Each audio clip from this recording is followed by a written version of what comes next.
to the show! I'm Mark St. John. You're watching Rock and Roll All Night. All right, What's your name, Chris? I'm Chris. Yes, okay. I'm on Rock and Roll All Night. It's Mark St. John. We're doing a little interview. How you doing, everybody? I was just wondering, what are you doing now? Is there anything we can look forward to getting or picking up?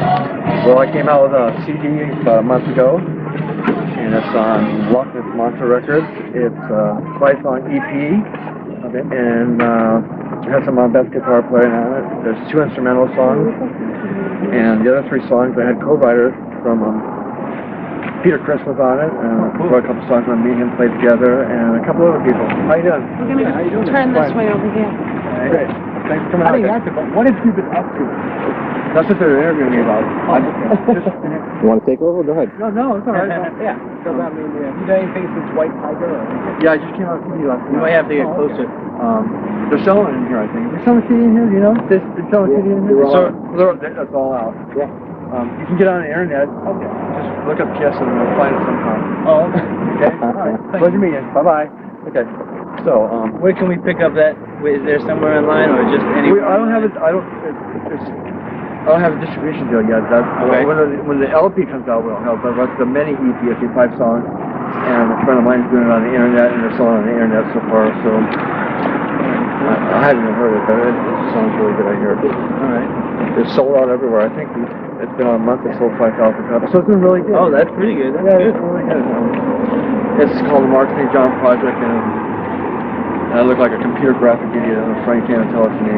Oh, it's all digitally enhanced or whatever? Yeah, and a couple of people from Honeymoon Suites playing, the bass player and the drummer, and a singer from a band, Phil Marvel from what band was he in? With Billy Sheen in New York. I can't even think. Sorry, Phil. That's all good, though. And watch out for that luck. Anyway, okay, number 2 question. All right, yeah. You said up on stage that the arthritis kicked in right near the filming of the video, Heaven's on Fire. No, it was before that. I did the album, and how can I say this? I was homesick. Right. My big, because I left my family, my friend's girlfriend, everything, cars. And I wanted to go back home after the album. They said, they didn't want me to, so I said, yeah, okay. And so I went back and I just got it somehow. And I saw the whole thing. I think it was the stress and anxiety and my health, type of thing. But, I read the CK Lendt book, KISS and CK Lendt.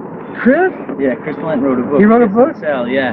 Everybody's writing a book. God, When are you going to write a book? Yeah, you should write it. Oh man, I don't want to. What do you call that? Be fictional life. Right. It's like overexposure. So what did Chris say? He said in there that you probably would have left anyway because for some reason it didn't seem like it fit in, or you weren't. It's probably. No, Chris was the one. Chris was the one, like. Besides going to the doctor every week, get plugged in his head.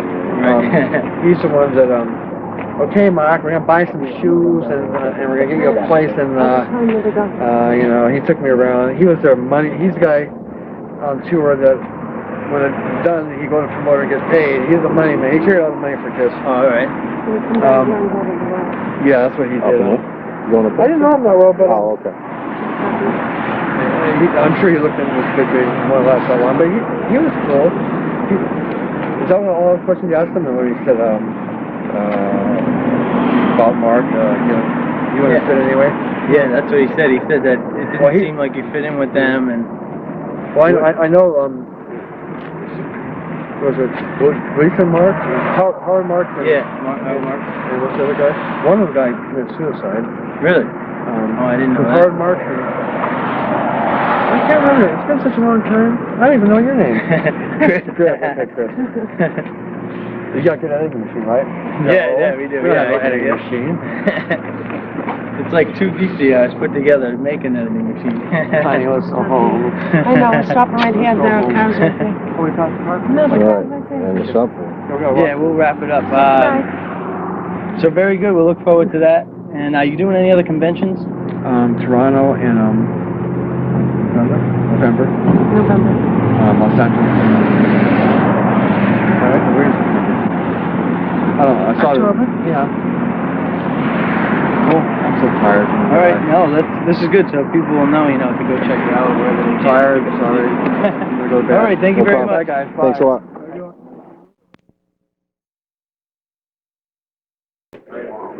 Mostly just going through arrangements, different keys of the song. Trying to find out what the best song for someone to sing or what chat right now is groove. How about like tour? Tunes for the tour? Like actually They picked out the songs. They picked out the songs. you jam all the songs with them? I never rehearsed with them for a tour. I just played a couple of times and I just went out in front of the audience and just played with them. And never rehearsed with them. Winged it, yeah. Thank you. How's your hand doing now? Oh, it's fine, thank you. When I had arthritis with writer's syndrome, they said I'd never play again, but I can still play flat. I'd only do backwards, it's all good. And how long was the stint with KISS totally? Almost a year, I think. Yeah, it's been about 14 years. A long time. How you doing, Mark? Hi, how you doing? Good, thanks. All right. I was watching Kids Extreme Close-Up, a million times on video. I've always noticed when the subject comes up with you and Gene's like, well, it was really, he was like, well, you don't play with your head, you play with your dick, Did you take any umbrage to what Gene said about you on the video? Well, actually, Gene was the one that got me in the band. Paul had a problem with it. And I've never heard him say anything derogatory until, a couple of these things. I think you get sick of listening to people say, Mark, and so you kind of put a stop to it. So I don't think it's meant to be mean or anything. It's just showbiz. Thank you. Yeah. Hi. How you doing, Mark? My name's John. What did happen to that project you were working on with Peter Criss and Keith? Why didn't that ever get off the ground? Well, Peter was going through a divorce at the time, and he was staying over at my house and all that, but we did a demo with about 12 songs, and let's see, we sent it to a bunch of record companies, and at the time the record company said, we like what you're doing, but we're not interested at the time, so I actually quit the band, because we did it for about a year and I wasn't making any money, so I told Peter, I can't do this anymore. He took it really wrong, though. He took it like, I fucked him up or something, but he was actually living at my house, and he went on from that, he went on to do other things, it's a long time not making any money. Yeah. What did you do before KISS? Was KISS the main breakthrough for you? Well, I was doing seminars at NAMM shows with different guitar companies and doing a lot of teaching. Thank you. No problem. Ask away. How you doing? Not too bad, Mark. How was it like filming the video for Heaven's on Fire? What was that like? Actually, I was in the hospital, and they wanted me to come out to New York, but they came out here, and they sent a limo to the hospital, and I wasn't supposed to be out. The doctor wanted me out and did a video, and I was really in a lot of pain doing that because I was in the middle of my therapy. But it had to be done, business. So had some fun. Did you ever ask if they were still touring in Macon? If they were going to still be Macon, do you know what your character would be? No, I have no idea. Thank God. Speaking of the Heavens on Fire there, did you know that it's hard to tell the difference at first glance between you and Gene? You're almost alike in that video. Really? Yeah. Have you heard that before? Is that video? No, you're the first one. I know I'm taller than Gene, but he looks bigger than You're anybody. thinner, too. Yeah, well, thank you.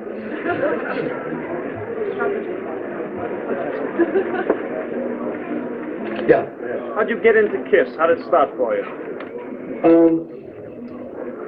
The powers that be, I was considered one of the better guitar players in Southern California, and there are certain people who, how can I say this, recommended me from guitar companies. I was endorsed by Wayne Charvel and Grover Jackson. Paul was friends with them, and they said, give me the 10 best guitar players. That was a hot guitar back then, about 15 years ago. And I was one of the guys that sent a tape, and they liked it. But I don't really think that's what got me the audition, because they went through 200 guitar players. I had a singer in a funk band back in the early 70s named Mike Portis, and he was actually Paul Stanley's maid, And he saw my name on the list, and he told Paul, all those other guys are junk, get this guy, he's better than all of them. And so a little inside help there, but kind of freaked Paul out, I think. And it's really kind of easy doing it. The whole thing about it is, how can I say this? I was playing violin concertos at the time, like Paganini, Bettini, and stuff like that. And I had to give all that up and go back to like power chords and stuff, and got arthritis a little bit after that. So it was definitely a culture shock for me. Yeah. I've heard you mention Paul and Gene's names quite a bit, but I'd like to know what's your greatest memory of Eric Carr? Eric. God bless his soul. Eric and I got along the best in the band because he is also a new member, and so he felt for me going through it. Because I'm from California, Huntington Beach, and they're from New York, so definitely a lot of difference in lifestyle, just slang, just doing things, just like, you know, it's like square in a circle. So he helped me out a lot. He wasn't very happy in the band when I was in the band. He wanted to do more, and they contained him a lot. He wanted to sing more, he wanted to contribute more, and they put a limit on what he would do, and he'd get hurt a lot, and I felt for him. I remember him the most. I think we're going to use an extra large can of extra super hold hairspray every day to it. Yes. On the Animalize album, I had read that Bruce Kulick plays on Lonely as the Hunter. Yeah, he plays on 2 songs. Why was that? Was your illness at the time? Well, no. Gene was doing a movie, and Paul was off at the Bahamas with Lisa Hartman, and let's see, the record company wanted the album in 2 weeks, a deadline 4 weeks, and we weren't done. Gene was in one studio, I think it was 54, I think, I'm not sure, and Paul was at Right Track, and what we were doing, they're sending me back and forth. Can I use Mark now? No. Can I go and text guy back and forth and record? And they needed somebody else to hurry up and get the album done, so Bruce played on 2 Gene songs, but I'm finishing up some other songs. It was like a deadline, you know, like, it's more like, okay, make or break it, so I didn't mind. Yes, sir. In 91, 92, what happened to your deal with Rock Hard Records? I'd like to know that too. So would I. Where did those guys go anyway? I never heard from them again. They spent a lot of money advertising and promoting that in some magazines, Cashbox and Billboard and all that. And I think, you know, talk the talk, the walk type of thing. Yeah, we got stuck up in that. Oh, yeah, okay. Well, it's not too good of a thing. Get your hopes up, but I hope they're doing better now. I'm doing better, that's good. Thank you for asking. Anybody else? Over here. Yes, sir. What was your favorite guitar work on Animalize? What's my favorite guitar work on Animalize? God, I haven't heard the album in a long time. Anything I play, everything I play. Jeez. Well, let's do it now. Oh, yes, sir. Another question. I had read that the show or the show and a half that you did perform, that you were pulled aside and kind of chastised by Gene and Paul. Well, you had upstage Paul on stage. Yeah, while we were playing in the audience, well, I was, you know, I never rehearsed with them for a live show, so it's not like, okay, we do this song in this key, we go on it, and, you know, you stand here for this song and move here. So I just went out there like being thrown to lions, and so I just did my schmuck, you know, I started playing with my keys and behind my back and, you know, going crazy, and Gene pulled me to the side and kind of grabbed me kind of hard on the hand. He goes, don't you ever do that again in front of me. So I guess he felt like I was showing him everything. So the rest of the show I just stood back with a puppy with his tail between his legs and just play guitar, like, you know, it's kind of weird, I don't know, whatever. How would I ask for fun? Yes, sir. Back in the late 80s, early 90s, you worked with Peter Criss. I believe it was I think he named that after I was the original guitar player, and Peter and I co-wrote the song together, and we rehearsed at my house, and I got the other members, and then he went through a couple more transitions of band, and he called it that band, yeah. So, like, how did you meet Peter, and, like, what was more? Well, Debbie Criss is Peter's wife. They're going through some problems, and a friend of mine knew Debbie's brother, and I guess, I don't know, I think I was looking at her picture in Playboy or something, and somebody brought up something, and we got together, and it took a couple months, and we did it off real good.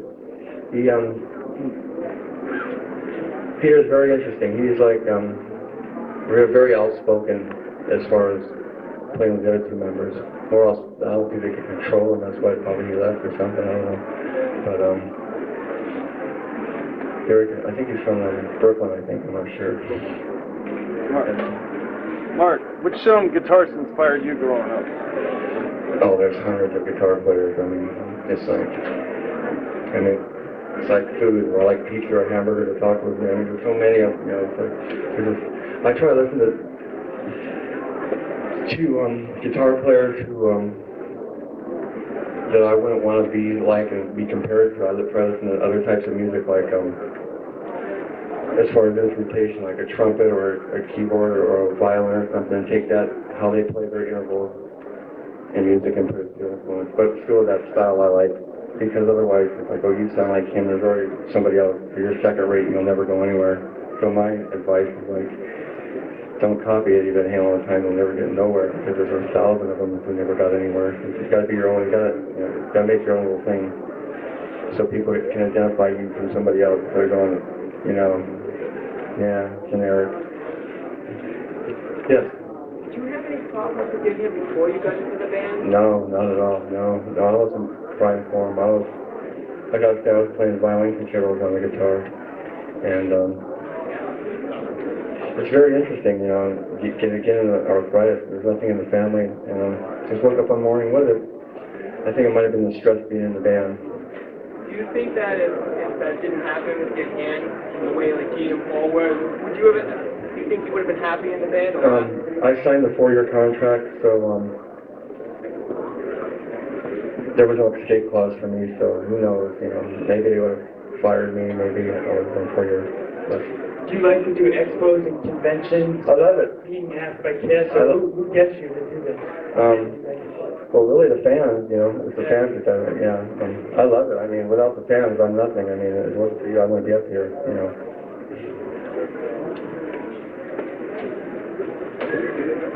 I used to take lessons.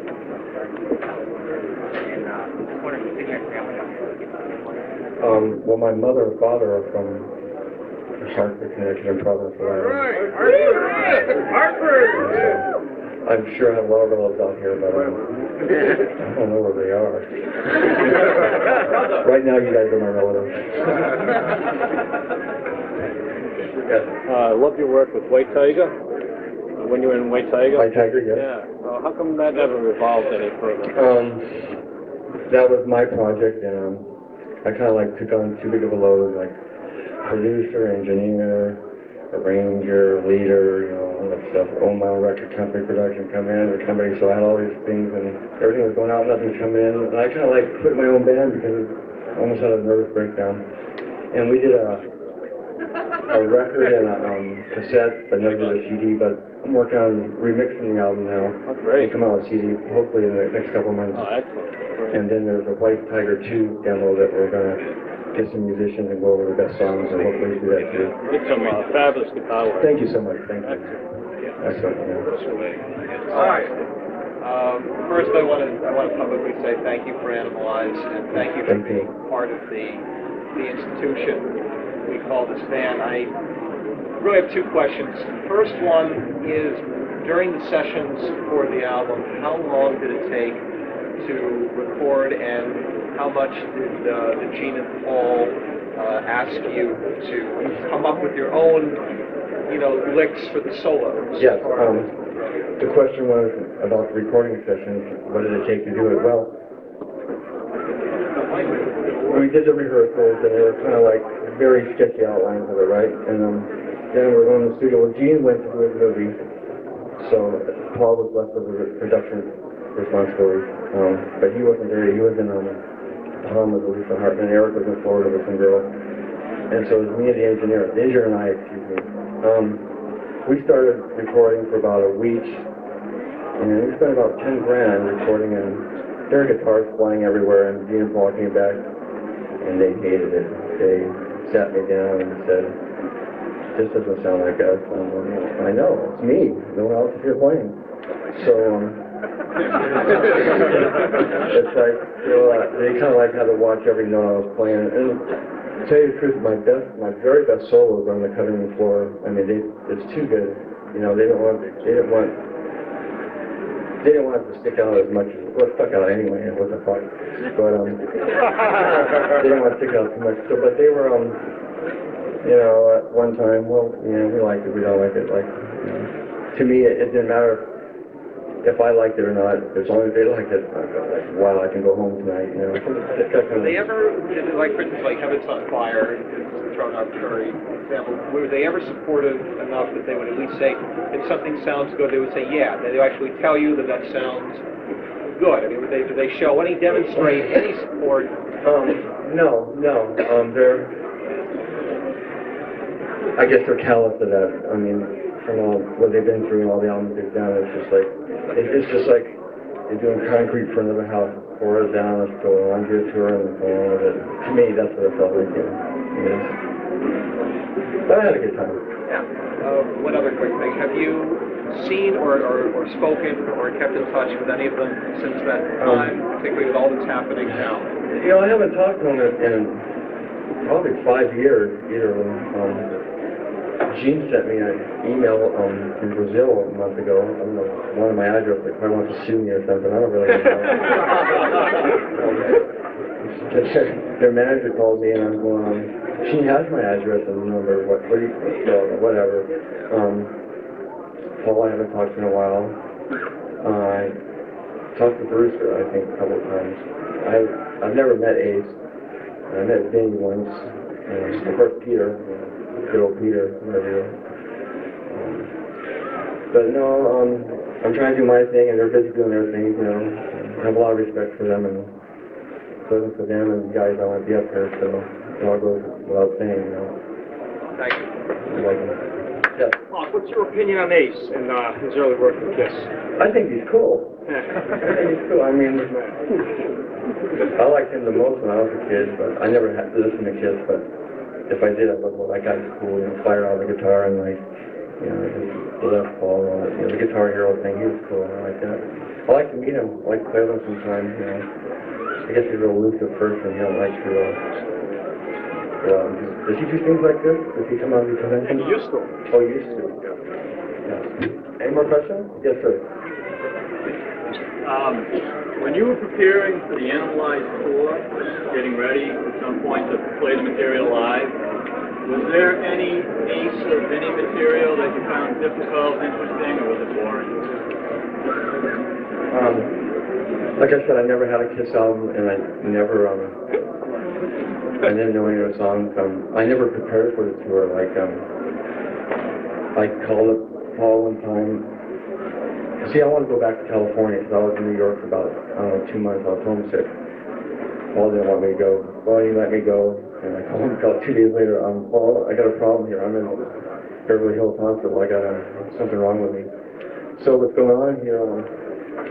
I was in the hospital, and they went on tour with Bruce, and they call me from a different country every day. Are you ready to come on? I go, no. So it's one of those type of things. Yes, we're going to take 2 more questions. First 2 hands. 1, 2. There it is there. Go ahead. How was the ending? How did the ending happen? The ending. Was it in a letter? Was it a phone? Oh, you mean the dismissal? The termination? The firing? Where was it? It was Indiana. Terry Holt, Fort Wayne. What was the day before the Detroit? It was the day before the Detroit show. We were going to do the video, and I would have been on that, and they decided they were going to go with Bruce because of they were used to Bruce and my arthritic problem. They had to go on. There was initially no hard feelings. It was more of a splitting type thing, and I was really kind of happy because I was kind of like going. There's a lot of games you can play if you know these guys, and I said to myself, well, go back to California.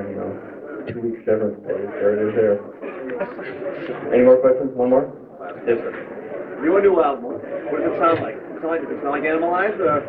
It sounds like me. Right? It's rocking it, right? I play over the top guitar, and I think you'll like it better than Chris does. Good. Thank you, sir. Thank you. All right, one more.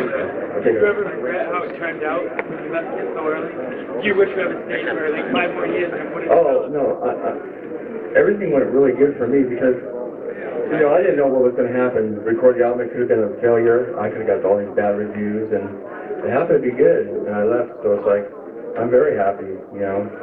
I've heard nothing but good things, you know. And hopefully I'll keep being that way. All right, let's give it up for Mark St. John. Thank you, guys. Thank you very much. Thank you. Mark's going to take about a 15-minute break, and then he'll be signing autographs. Where are we going to? Okay.